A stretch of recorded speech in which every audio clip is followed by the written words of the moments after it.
पावकानः सरस्वती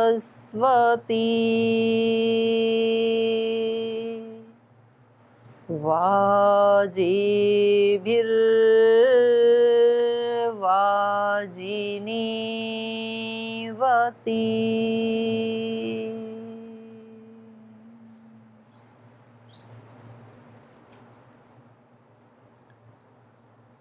ओम।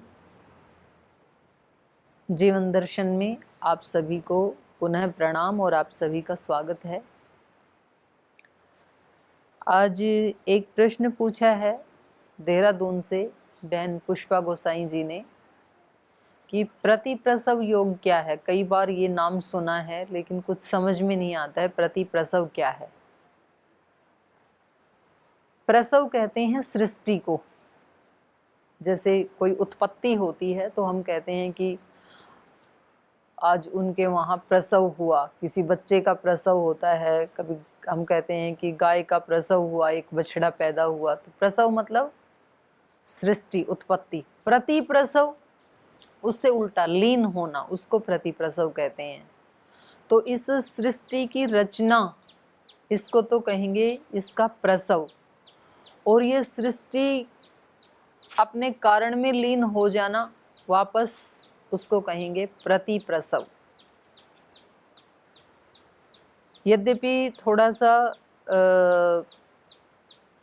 गंभीर प्रश्न है, और क्योंकि यहाँ मैं गुरुकुल में बैठी हूँ तो मेरे पास बोर्ड भी नहीं है। इस बोर्ड के ऊपर एक डायग्राम बना के इसको समझाएं तो और अच्छे से समझ में आएगा। लेकिन यदि आपने सांख्य दर्शन पढ़ा है, और यदि सांख्य दर्शन नहीं पढ़ा है तो आप पढ़ लीजिए। सांख्य दर्शन में एक सूत्र आता है पहले ही अध्याय में, लगभग 18 या 20 के आसपास है ये सूत्र। तो ये सृष्टि की रचना कैसे हुई इसका वहाँ पर जिक्र किया गया है। कैसे बनी ये सृष्टि और इसका रॉ मटेरियल क्या था। क्योंकि किसी भी चीज़ की उत्पत्ति करने के लिए पहले उसका कुछ मूल रॉ मटेरियल चाहिए। तो ये इतना बड़ा विश्व बन गया, कहीं इतनी बड़ी ये पृथ्वी बन गई, फिर इस पृथ्वी के ऊपर भी कहीं ये पर्वत बन गए, नदियाँ बन गई, इतने सारे जीव जंतु, इतनी सारी वनस्पतियाँ, इतने सारे पेड़ पौधे, फल फूल, ये इतनी विशाल जो सृष्टि, इतनी प्रकार के, मतलब एक जाति को यदि लें हम, वृक्ष जाति को लें, तो पृथ्वी के जो 200 देश हैं उसके ऊपर पैदा होने वाले अलग अलग प्रकार की वृक्ष जातियाँ। मनुष्य जाति को यदि लें तो जो 200 देश हैं लगभग इस धरती के ऊपर, उन सब मनुष्यों की अलग अलग आकृतियाँ, उनका अलग अलग वाणी, उनके अलग अलग फीचर्स। अगर हम चींटी को भी लें, पक्षियों को लें, फूलों को लें, कोई भी एक जाति हम लें, अपने आप में वो अनंत है और वो आउटस्टैंडिंग है। हम उसका पार नहीं पा सकते हैं, उसको पूरा का पूरा नहीं जान सकते हैं। तो ये इतनी विशाल सृष्टि, और ये बात तो केवल हमारी पृथ्वी की हो रही है। हमारी पृथ्वी जैसी तो इस ब्रह्मांड में अनंत पृथ्वियां हैं, ऐसे भी विज्ञान बताता है। तो आखिर ये सारा का सारा, ये अलग अलग नाम, रूप, कलर, गंध, रस, ये सब कैसे बने, इसका रॉ मटेरियल क्या है, तो ये जानने की इच्छा होती है। और बहुत इंटरेस्टिंग विषय है ये। और वैसे तो इतने बाहर भी यदि हम ना जाएं तो हम अपने ही शरीर में देखें, अपनी ही सृष्टि को देखें, क्योंकि ये भी अपने आप में एक मिनी ब्रह्मांड है। तो इसमें आप ऊपर से देखना शुरू करें, ये जो इतना सा दिखने वाला जो मस्तिष्क है, इसमें कितने प्रकार के विचार हैं, कितने प्रकार के इसमें फंक्शंस हैं। कहते हैं कि जो मस्तिष्क है, स्थूल माइंड जो है, मन तो सूक्ष्म तत्व है, उसको स्थूल ऐसे नहीं देख नहीं सकते आँख से, पर ये जो यंत्र है, जिस यंत्र के माध्यम से वो मन काम कर रहा है, मस्तिष्क, इसमें भी साइंटिस्ट बताते हैं कि लगभग 10,000 करोड़ सेल्स हैं, और एक एक सेल का लगभग 10,000 एक्टिविटीज़ के साथ संबंध है। माने एक सेल भी यदि इधर से उधर हो जाए या डेड हो जाए या डिस्कनेक्ट हो जाए तो ये सारे शरीर का इतना बड़ा जो ताना बाना है, इतनी इसमें नस नाड़ियां हैं, कुछ स्थूल हैं, कुछ सूक्ष्म हैं, कहीं ब्लड काम कर रहा है, कहीं हार्ट काम कर रहा है, कितने सारे फंक्शंस चल रहे हैं ये छोटे से दिखने वाले हमारे इस शरीर में। कितने टनों ब्लड प्रतिदिन गति कर रहा है और कितने सारे विचार आ रहे हैं इस मस्तिष्क में, कितनी सारी इमोशंस हृदय में प्रतिपल उठ रही हैं। तो ये इतना बड़ा ताना बाना कौन चला रहा है, हमें तो पता भी नहीं चलता है। बहुत थोड़े से फंक्शन हैं जो हमारे चलाए से चलते हैं, बाकी तो सब ऑटोमेटिक चल रहे हैं। तो यहाँ पर भी हम देख सकते हैं, हमारे ऋषियों ने बताया कि ये जो हमारा शरीर है इसमें 72 करोड़ 72 लाख 10,201 सूक्ष्म नाड़ियाँ हैं। माने उनको हम देख नहीं सकते हैं, जैसे सूर्य की किरणों को हम देख नहीं सकते हैं, लेकिन किरणें तो हैं। तो कभी कभी किसी रोशनदान में से आती हैं, तो हम अंधेरे कमरे में बैठे हैं और वहाँ से प्रकाश आ रहा है, तो वहाँ से ऐसे सुनहरे तार जैसे कुछ धागे जैसे हमें दिखाई दे जाते हैं।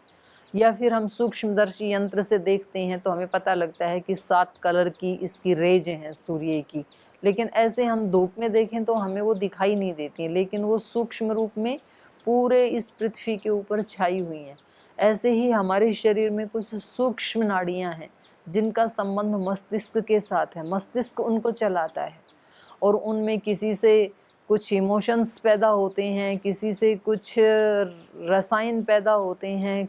बहुत ही रहस्यों से भरा हुआ ये शरीर है। हमारा जो ब्लड है शरीर में, उस ब्लड में भी कितने कितने प्रकार के उसमें फंक्शंस हैं। तो डॉक्टर लोग तो बहुत कम उसको जान पाए हैं। वो कहते हैं कि जितने हम इसके तत्व जान पाए हैं ब्लड के, वो तो केवल 4-5% हैं। 95% तो हम भी नहीं जानते, ऐसे डॉक्टर बताते हैं। तो इस सृष्टि के बारे में, इसकी रचना के बारे में जानना और फिर कैसे ये लीन हो जाती है इसके बारे में जानना, ये वास्तव में बहुत अद्भुत, बहुत इंटरेस्टिंग ये अपने आप में रचना है। तो ये प्रश्न बहुत अच्छा है कि ये प्रसव क्या है, प्रति प्रसव क्या है, कैसे ये बनती है, कैसे ये फिर अपने आप कैसे लीन हो जाती है, कौन इसको चला रहा है, कौन है वो। तो कौन है ये तो हम बाद में चर्चा करेंगे। ऋषियों ने ये कैसे चल रहा है इसके बारे में, जिन आत्मवेत्ता ऋषियों ने उसको जाना, अपने जीवन का एक एक पल जिन्होंने अपने इस अस्तित्व की गहराई में उतर करके, समाधि अवस्था में उतर करके उसको जाना कि कैसे चल रहा है ये, और वो फिर जो उन्होंने हमें बताया उसकी हम थोड़ी सी आज चर्चा करेंगे। वो हमारी चर्चा नहीं है, वो उन ऋषियों ने जैसा बताया उसकी हम चर्चा कर रहे हैं। हमारे लिए वो अभी साक्षात्कार करने का विषय है, अभी खोजने का विषय है। तो उन्होंने बताया कि मूल रूप में 3 चीज़ें हैं। जैसे हम बहुत सारे व्यंजन बनाते हैं, जैसे गेहूं के आटे से ही लगभग 100 प्रकार के व्यंजन बनाए जा सकते हैं, लेकिन मूल में केवल एक गेहूं है। ऐसे दक्षिण भारत में जाएंगे तो अकेले चावल से कम 70, 80, 100 प्रकार की वस्तुएं बनाई जा सकती हैं, लेकिन उसका रॉ मटेरियल केवल चावल है। हम एक टमाटर को लें, एक आलू को लें, कितने प्रकार के व्यंजन उससे बनाए जा सकते हैं, अलग अलग प्रकार के। तो ऐसे ही इस सृष्टि में ये जो अलग अलग नाम, रूप और जो गंध, कलर्स ये सब दिखाई दे रहे हैं हमें, इन सब के पीछे जो मूल रूप, जो रॉ मटेरियल है, वो 3 तत्व हैं, सत्व, रज, तम। और वो उन तीनों को अलग नहीं किया जा सकता है, वो एक साथ ही रहते हैं हमेशा। और उनकी एक जो सम अवस्था है, जब वो बराबर बराबर रहते हैं, उनमें कोई हलचल नहीं होती है, साम्य अवस्था है, उसको कहते हैं प्रलय अवस्था। और उसका नाम ऋषियों ने दिया मूल प्रकृति, क्योंकि उसको मूल इसलिए कहा, मूल कहते हैं रूट को, जड़ को, क्योंकि वो ही कारण है, तो मूल कहा उसको। और प्रकृति, प्रकृति मतलब जिससे प्रकृष्ट कृति ये ईश्वर करता है। ये जितनी भी कोई कृतियां हो सकती हैं अच्छी से अच्छी, उन सब में प्रकृष्ट कृति जो है वो ये प्रकृति है। तो इसलिए इस प्रकृति का भी जो मूल है, ये सारी तो विकृति है उस प्रकृति की, पर इसको हम प्रकृति माता कहते हैं। इस प्रकृति का भी जो मूल है उसको कहेंगे मूल प्रकृति। और उस त्रिगुणात्मक मूल प्रकृति से जब उस प्रकृति में क्षोभ हुआ, एक हलचल हुई, एक गति हुई, तो वहाँ से ये सृष्टि बननी शुरू हुई। उसमें जब गति आई, क्योंकि वो जड़ है, उसमें अपनी कोई गति नहीं है। गति हमेशा चेतन का लक्षण है। जैसे हमारा ये शरीर है, इसमें हम अनेक प्रकार की गतियाँ देख रही हैं। जैसे मैं हाथ को ऊपर नीचे कर सकती हूँ, ये गति है। मेरी पलकें झपक रही हैं, मेरी वाणी बोल रही है, मेरे कान सुन रहे हैं, मेरी आंखें देख रही, ये सारी गतियां हैं। तो ये गति किसी चेतन के कारण है। अगर इसमें से चेतन को निकाल दिया जाए, जब इस शरीर को छोड़ के चेतन चला जाता है, तो तब ये शरीर इसमें कोई गति नहीं होती है, तब ये आंखें देखती नहीं है। गोलक ऐसे ही होते हैं, तो तब उसको डेड बॉडी कहा जाता है, पार्थिव शरीर कहा जाता है। ना ये आंखें देखती हैं उस समय, ना कान सुनते हैं, ना वाणी बोलती है, कोई गति नहीं होती है। तो गति सारी, जहाँ जहाँ कहीं आपको गति दिखाई देगी, वहाँ वहाँ उसके पीछे चेतन का हाथ है। हम यहाँ गंगा के किनारे में बैठे हुए हैं, यहाँ गंगा बह रही है, तो ये जो जल है ये तो अपने आप में जड़ है, पर ये जो बह रहा है निरंतर, इसमें ये जो गति हो रही है, ये गति चेतन ने दे रखी है, इसके पीछे चेतन है। तो ये जो मूल प्रकृति की हमने, ऋषियों ने जो हमें बताया कि जो रॉ मटेरियल है इस सारी सृष्टि का, जो मूल प्रकृति है वो त्रिगुणात्मक है, सत्व रज तम। ये कैसे पता चला? क्योंकि हम उसको देख नहीं सकते हैं, तो हमें पता कैसे चला? उससे जो प्रोडक्ट बना, उस प्रोडक्ट में हमने त्रिगुणात्मकता को देखा। जैसे हमने इस वस्त्र को देखा और इसका रंग हमने लाल देखा, तो हमने इसके धागे को तो नहीं देखा, लेकिन इस वस्त्र को जब हमने लाल देखा तो हमने ये अनुमान लगाया कि ये जो इसके छोटे छोटे धागे हैं इधर से जो दिखाई दे रहे हैं, ये लाल रंग के रहे होंगे ये धागे। तो लाल रंग के धागे से बनने वाला जो वस्त्र यदि लाल है, तो धागे भी, इसके जो मूल कारण है वो भी लाल रहे होंगे। अगर ये वस्त्र पीला होता तो हम ये अंदाज़ा लगा लेते कि इसके मूल में पीले धागे रहे होंगे, इसलिए ये वस्त्र पीला बना। अगर कोई वस्त्र काला है, सफ़ेद है, तो इससे हम अनुमान लगा लेते हैं कि इसका कारण क्या रहा होगा। जैसे हमारे पास मिट्टी का एक घड़ा है, तो हमें पता चलता है कि ये घड़ा तो टूट भी जाता है, ये इस घड़े की ये प्रकृति है, तो हम अंदाज़ा लगा लेते हैं कि इसकी मूल प्रकृति मिट्टी रही होगी, क्योंकि इस घड़े में सारे मिट्टी वाले गुण आ रखे हैं। तो हम किसी प्रोडक्ट को देख करके उसके मूल कारण का पता लगा लेते हैं, रॉ मटेरियल क्या रहा होगा ये हम पता लगा लेते हैं। तो वो जो मूल प्रकृति है वो दिखाई नहीं देती है, पर जब उसमें ईश्वर की गति से एक क्षोभ उत्पन्न होता है, एक गति उत्पन्न होती है, हलचल उत्पन्न होती है, तो उनका इम्बैलेंस होता है। फिर या तो सत्व बढ़ जाएगा, तो रजोगुण तमोगुण थोड़ा कम रहेगा, या तो तमोगुण ऊपर आएगा या तो रजोगुण ऊपर आएगा। तीनों में हलचल होगी तो कोई तो ऊपर आएगा ना। तो जिसमें सत्व बढ़ गया और उससे जो प्रोडक्ट बना, उससे जो सबसे पहला लिंग मात्र उसको कहते हैं दर्शन की भाषा में, वो बना महतत्व। तो सूत्र है वहाँ पर, सत्व रजस तमसाम साम्यावस्था प्रकृति, प्रकृतिर महान, महान को ही महतत्व कहते हैं। प्रकृति से क्या बना? महान। महतो अहंकार, महान के बाद क्या बना फिर? बोले अहंकार। फिर अहंकार से क्या बना? अहंकारात पंच तन्मात्राणी उभयम इंद्रियम, शब्द से स्पष्ट है। अहंकार से क्या बना? पंच तन्मात्राणी, 5 तन्मात्राएं, सूक्ष्म भूत।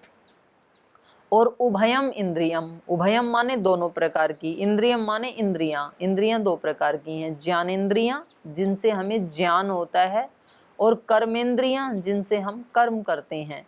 और एक मन है, 5 ज्ञानेंद्रियां हैं, 5 कर्मेंद्रियां हैं, एक मन है जो इन सब के साथ जुड़ा रहता है। उसको अंतःकरण कहते हैं, अंदर वाला करण। करण मतलब साधन, ये इंद्रियां साधन है हमारी। तो 5 इंद्रियां तो ज्ञान प्राप्ति के साधन हैं और 5 इंद्रियां कर्म करने के साधन हैं। जैसे आँख से हम देखते हैं तो रूप का ज्ञान होता है कि ये सुंदर है, ये सुंदर नहीं है। कान से हम सुनते हैं तो हमें ज्ञान होता है ये शब्द मधुर हैं, ये शब्द कर्कश हैं, ये अच्छे शब्द हैं, ये बुरे शब्द हैं। तो एक ज्ञान हो रहा है इससे। घ्राण से हमें ज्ञान होता है ये सुगंध है, ये दुर्गंध है। जिह्वा से चखने से हमें ज्ञान होता है ये खट्टा है, मीठा है, तीखा है। तो एक ज्ञान उत्पन्न हो रहा है। त्वचा से हमें पता लगता है कि ये गर्म है, ये ठंडा है, स्पर्श का पता लगता है, ये कोमल स्पर्श है, ये कठोर स्पर्श है। तो एक ज्ञान हो रहा है हमें।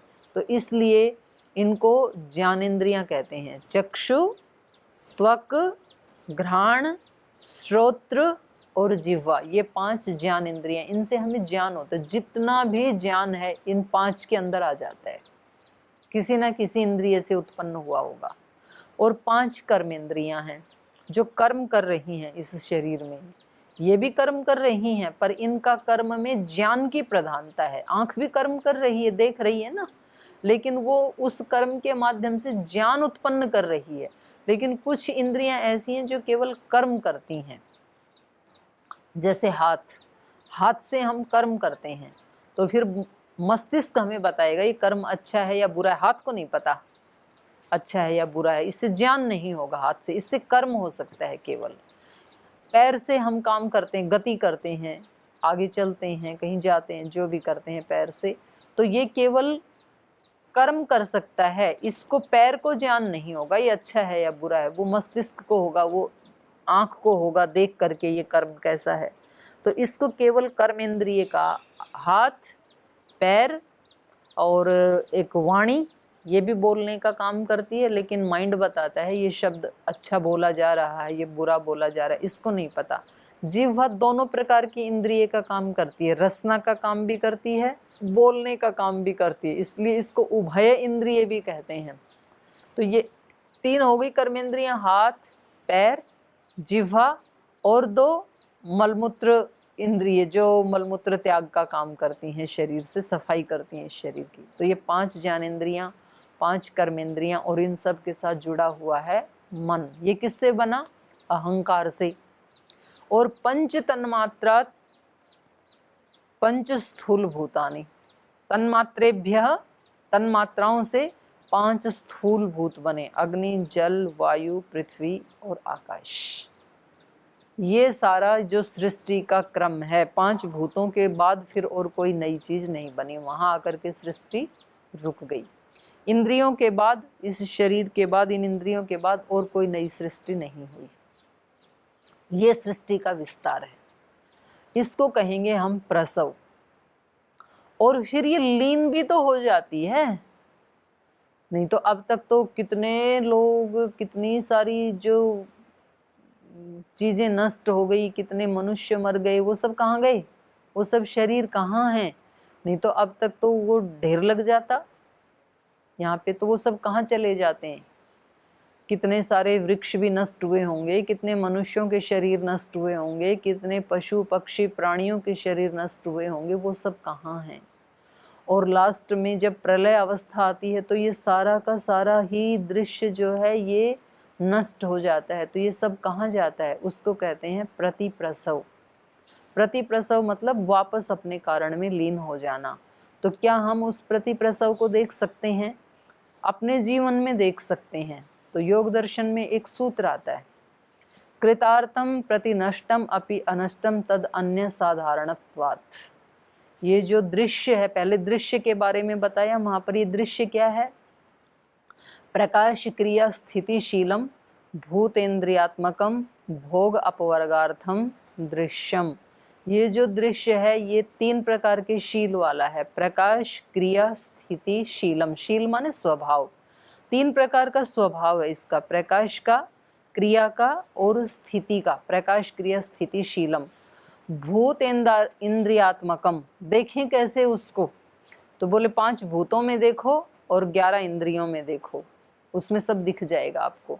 भूत इंद्रियात्मकम, ये 5 भूत और इंद्रियां हैं स्वरूप जिसका, ऐसा है वो दृश्य।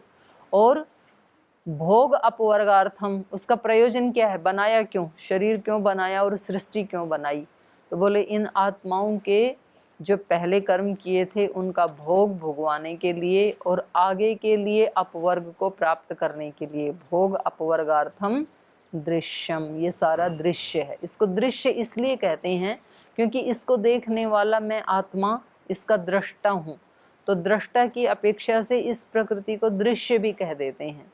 और फिर उससे अगला ही सूत्र है कृतार्थम प्रति नष्टम, जिसने भोग और अपवर्ग दोनों प्राप्त कर लिए, अपवर्ग माने मोक्ष, जिसने मोक्ष को प्राप्त कर लिया तो उसके लिए ये सृष्टि होते हुए भी ना होने जैसे हो जाती है, प्रलय जैसी हो जाती है। शरीर से जो इसका प्रयोजन सिद्ध करना था, शरीर को प्राप्त करके मोक्ष प्राप्त करना था, ज्ञान प्राप्त करना था, विवेक प्राप्त करना था, वो यदि प्राप्त हो गया है तो शरीर का काम पूरा, तो आगे जन्म लेने की जरूरत ही नहीं है। तो इस शरीर के रहते रहते ही आत्मा मुक्त हो जाता है, उसको कहते हैं जीवन मुक्त स्थिति। क्योंकि जैसे ही विवेक प्रबल हुआ, अपनी पराकाष्ठा पे पहुंचा, तो तुरंत शरीर नष्ट नहीं होगा, शरीर बना रहेगा 5 साल 10 साल 15 साल, जितना एक बार इस शरीर को बनाते समय इसकी आयु सुनिश्चित कर दी गई। माने जैसे हम कोई तीर मान लीजिए छोड़ते हैं, धनुष में से कोई तीर निकालते हैं किसी शेर आदि को मारने के लिए, और बीच में ही हमें पता लगा कि नहीं ये तो मारने वाला नहीं था, ये तो किसी राजा ने छोड़ा था इस शेर को, इसको तो मारना नहीं था। तो अब हम उस तीर को वापस बीच में रोक नहीं सकते हैं। एक बार जो छूट गया और वो कहाँ जा करके रुकेगा, जितना उसको वेग दिया है उतनी दूरी पर जा करके वो रुकेगा, उसको बीच में नहीं रोका जा सकता है। तो ऐसे ही हमारे ये जो शरीर हमें मिला, तो जाति आयु भोग ये हमें पीछे के जो हमारा कर्माशय था उसके अनुसार ही हमें ये शरीर आदि मिलते हैं। तो एक बार जब ये शरीर मिल गया तो अब ये जितने, जैसे मनुष्य शरीर है तो इसकी आयु लगभग 100 वर्ष है, जैसे कुत्ते का शरीर है तो उसकी आयु लगभग 20 वर्ष है, जैसे मच्छर का शरीर है तो उसकी आयु लगभग 24 घंटे है। तो जितना वेग उस शरीर को दिया गया वहाँ पर जाके वो रुकेगा। तो उसमें 2 प्रकार के योगी होते हैं, कुछ तो अपनी इच्छा से ही फिर उस शरीर का परित्याग कर देते हैं, और कुछ ऐसे हैं कि चलो अभी जीवन मुक्त तो हम हो गए हैं और लगता है कि अभी थोड़ा सा ये शरीर बचा है, 5 10 20 साल इसमें बचे हैं अभी, तो फिर वो निष्काम भाव से जीते हैं, जीवन मुक्त अवस्था में जीते हैं, वो नष्ट नहीं करते हैं उस शरीर को। तो उसके लिए भी वहाँ पर उदाहरण दिया है सांख्य दर्शन में, चक्र भ्रमणवत धृत शरीर है। जैसे कुम्हार चाक को घुमाता है, पहले गति देता है, उसको घड़ा बनाना है तो उसको पता है कि घड़ा बन जाएगा 5 मिनट में, तो वो उतनी ही गति उस चाक को देता है, लेकिन घड़ा बन जाता है 4 ही मिनट में। तो फिर एक धागे से वो काट के उसको घड़े को और नीचे रख लेता है, तो घड़ा तो बन गया, जिसके लिए चाक को घुमाया गया था तो घड़ा तो बन गया।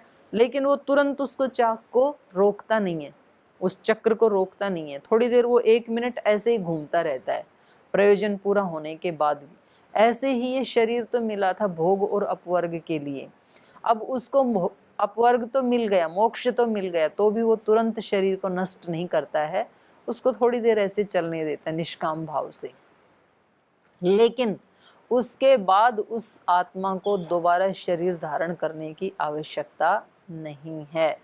तो अब उसका शरीर तो जैसे ही मृत्यु को प्राप्त होगा तो वो 5 तत्वों से बना है, वो तो 5 तत्वों में लीन हो जाएगा। अग्नि जल वायु पृथ्वी आकाश, इन 5 तत्वों से ये स्थूल शरीर बना था, तो ये तो उनमें लीन हो जाएगा, अग्नि अग्नि में, वायु वायु में, जल ऐसे लीन हो जाएगा, उसको जलाएंगे तो 5 तत्वों में। लेकिन जो सूक्ष्म शरीर था, सूक्ष्म शरीर में 11 इंद्रियां आती हैं और 5 तन्मात्राएं आती हैं, तो ये इसको सूक्ष्म शरीर कारण शरीर कहते हैं। ये कहाँ जाएगा, जो हमारा मन है, बुद्धि है और जो इंद्रियां हैं, इंद्रियां मतलब ये तो गोलक है जो बाहर दिखाई दे रहा है, और इसके अंदर जो देखने वाली शक्ति है उसको चक्षु इंद्रिय कहते हैं। ये जो गोलक है ये तो पंचतत्व से बना है, बाहर जो कान दिखाई दे रहा है, पर इसके अंदर जो सुनने वाली शक्ति है उसको, वो सूक्ष्म है, वो 5 तत्वों से नहीं बनी, वो अहंकार से बनी है। तो ये जो 11 इंद्रियां हैं, 5 तन मात्राएं हैं, एक अहंकार है और एक महतत्व है। इतने बच गए ना अभी, 5 तत्व स्थूल भूत के बाद भी तो इतने बच गए ना। तो ये सब सूक्ष्म ये कहाँ जाते हैं?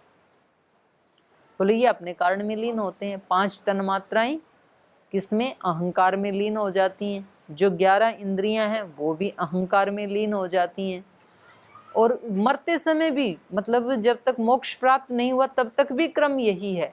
कोई भी मनुष्य मरता है तो उसका ये जो 5 भूतों से बना हुआ शरीर है ये तो 5 तत्वों में लीन हो जाता है, लेकिन उसका जो ये इंद्रियां हैं ये फिर ये अहंकार में जाकर के सिमट जाती हैं। ऐसे मरते हुए व्यक्ति को कभी आपने देखा हो तो उसको लोग पूछते हैं आप मेरे को पहचानते हो, तो वो कोई उत्तर नहीं देता है।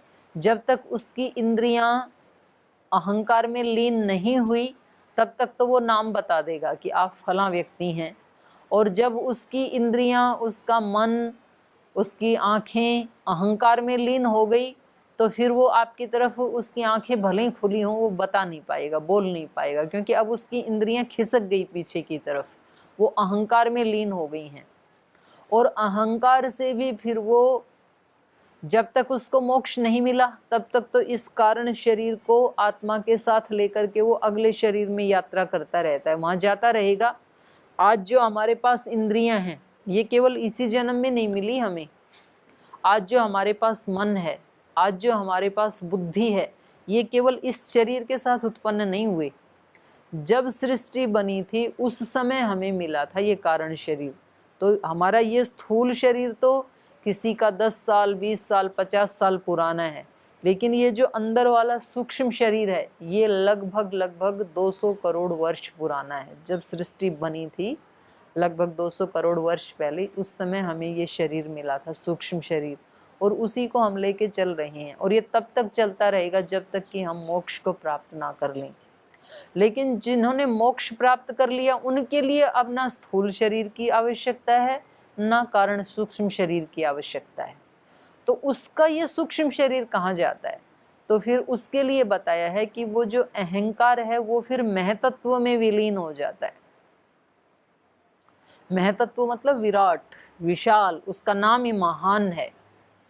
और महान तो ईश्वर जैसे ही महान है ये प्रकृति भी, उतनी ही ज्यादा विराट है ये प्रकृति भी। जैसे वो अनंत है ना, वैसे ये भी अनंत ही है, अनंत जैसे ही है ये। तो ये फिर महतत्व में लीन हो जाता है। और महतत्व अपने मूल प्रकृति में लीन हो जाता है। तो मूल प्रकृति में जो लीन होना है इसको कहते हैं प्रतिप्रसव। जहाँ मूल प्रकृति से हमने इस सृष्टि के आदि में ये सूक्ष्म शरीर लिया था और स्थूल शरीर भी लिया था, अब हमने अपना प्रयोजन पूरा कर लिया है, तो अब ना हमें स्थूल शरीर की ज़रूरत है ना हमें सूक्ष्म शरीर की ज़रूरत है। इस वो अपने अपने कारण में जो लीन हो गया, लास्ट में जाके मूल प्रकृति में जो लीन हो जाते हैं इस हमारे सारे शरीर, इसको कहते हैं प्रतिप्रसव। और इसी को कैवल्य योग भी कहते हैं।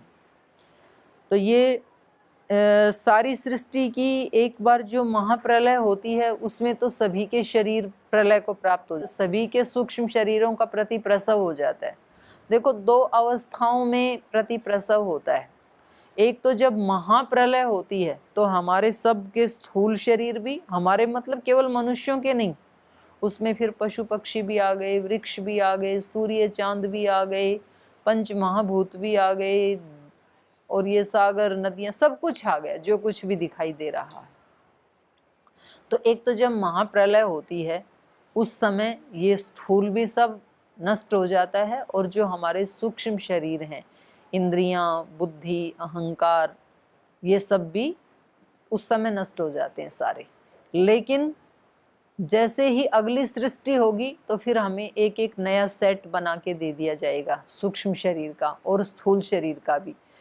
इस समय महाप्रलय होते समय किस आत्मा के कैसे संस्कार थे, उस कर्माशय के अनुसार उसको अगली सृष्टि में भी वैसा वैसा शरीर मिल जाएगा, सूक्ष्म भी मिल जाएगा, स्थूल भी मिल जाएगा। और फिर वो उस सृष्टि पर्यंत, सूक्ष्म तो वही चलेगा, स्थूल बदलते रहेंगे। जैसे जैसे जिस योनि की एक समय अवधि है उसके बाद वो फिर नष्ट हो जाएगा स्थूल तो, लेकिन सूक्ष्म वही चलता रहता है। तो इसको कैवल्य योग भी कहते हैं। कैवल्य योग इसलिए कहते हैं कि आत्मा जो है वो केवल की अवस्था में चला जाता है। केवल मतलब प्रकृति से अलग हो जाता है वो। उसी को हान भी कहा है योग दर्शन में। वहाँ पर 4 शब्द आते हैं दूसरे पाद में, हे हे हेतु हान हानोपाय। हे तो क्या है, चलो वो विषय फिर अलग हो जाएगा, उसको हम बाद में लेंगे। तो आज जो पूछा था बहन ने कि प्रतिप्रसव योग क्या है, तो मुझे लगता है कि ये शायद स्पष्ट हो गया होगा। इसी को प्रतिप्रसव योग कहते हैं और इसी को कैवल्य योग भी कहते हैं।